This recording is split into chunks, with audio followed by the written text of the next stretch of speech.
नमस्कार, आप देख रहे हैं एक भारत वंचितों की आवाज और आपके साथ मैं हूं राम बाबू गौतम। 85 की पाठशाला में आपका स्वागत है।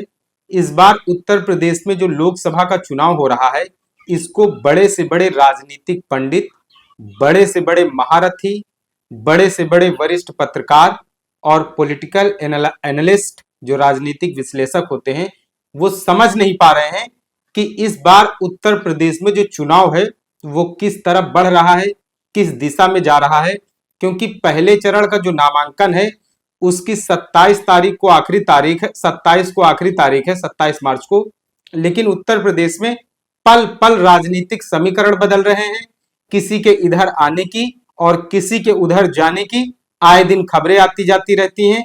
इसके अलावा सूत्रों से आए दिन कुछ न कुछ ऐसी चीजें निकल करके आ रही हैं, उनसे बहुत बड़े बार बार समीकरण जो है वो बदलते रहते हैं।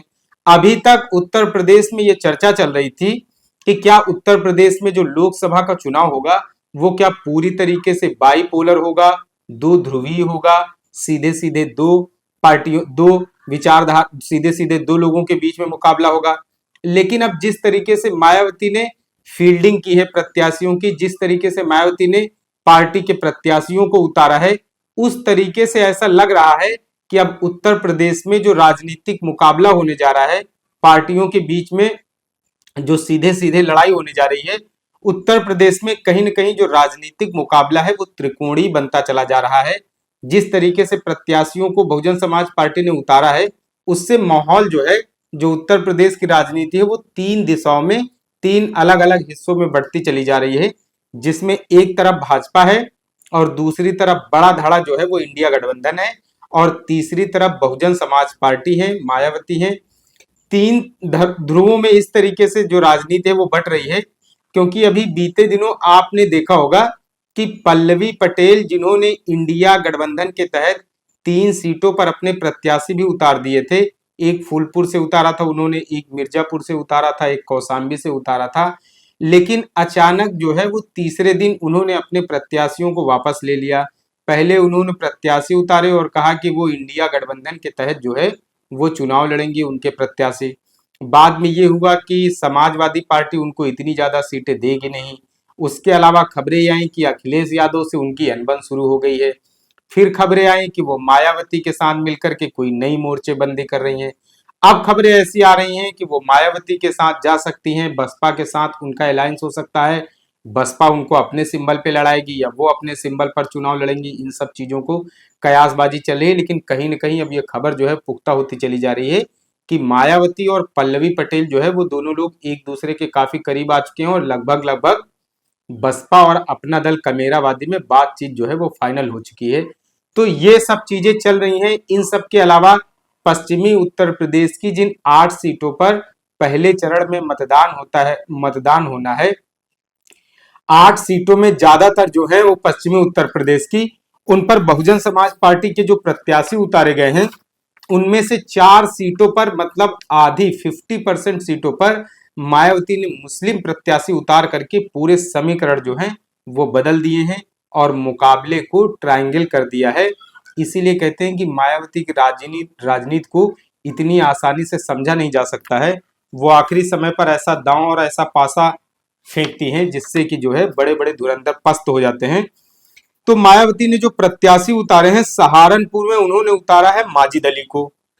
कैरान पहले चरण में 8 सीटें हैं, उन 8 सीटों पर बहुजन समाज पार्टी के जो प्रत्याशी हैं, सहारनपुर में उतारा गया है माजिद अली को, कैराना से श्रीपाल सिंह को उतारा गया है, मुजफ्फरनगर से दारा सिंह प्रजापति को उतारा गया है और बिजनौर से विजेंद्र सिंह को उतारा गया है।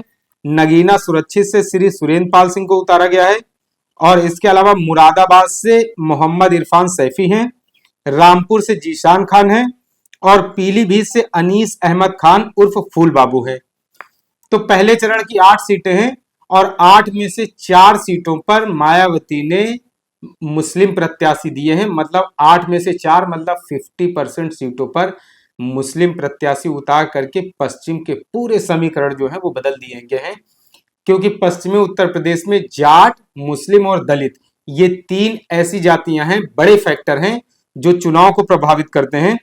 तो मुस्लिम प्रत्याशी कहां कहां से उतारे गए हैं? सहारनपुर से माजिद अली हैं, इसके अलावा मुरादाबाद से मोहम्मद इरफान सैफी हैं, रामपुर से जीशान खान हैं और पीलीभीत से अनीस अहमद खान उर्फ फूल बाबू हैं।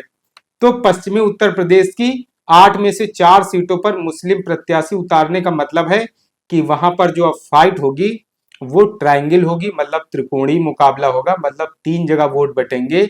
मुस्लिम प्रत्याशी जो हैं वो मुस्लिम प्रत्याशी भी पश्चिमी उत्तर प्रदेश में चुनाव को प्रभावित करेंगे। अब सबसे ज्यादा डिपेंड ये करता है कि मुस्लिम प्रत्याशी एक तरफा किसी पार्टी को मिलते हैं या फिर मुस्लिम प्रत्याशियों में बिखराव होता है, वो इधर उधर दूसरे दलों में भी जा सकते हैं। दूसरा सबसे बड़ा फैक्टर यह है कि दलित प्रत्याशी एक मुश्त जो जाटो वोटर हैं, दलित प्रत्याशी हैं, वो किस तरफ जाते हैं। इन सब के अलावा जो जात के लोग हैं वो किधर मतदान करते हैं।